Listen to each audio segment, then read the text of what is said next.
use kind of classical and dharmic language. It was my karmic disposition, even when I was a very small child, to be asking questions, irritating questions, I think, to my parents about God and Jesus, because that's all we had. When I was a little boy, we didn't know anything about the East at all.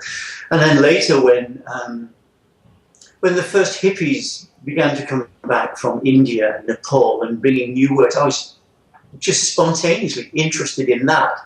And then I began to read about the Buddha. And then the Beatles, another more heroes of mine, you know, really introduced to England or to the United Kingdom meditation, transcendental meditation.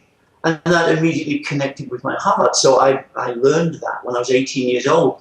And that was the first step on the Dharma path.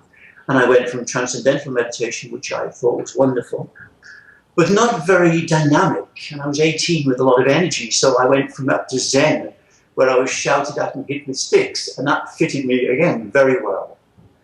And then some years later, again, almost, it did, when you look back, it does seem that you were guided along the path, but it's just one thing leads to the next. And I met my teacher, this wonderful man, and then I stayed with him in the Theravada tradition. And I stayed with him for really 30 years, certainly as a disciple and as a monk. I was a monk with him for some time.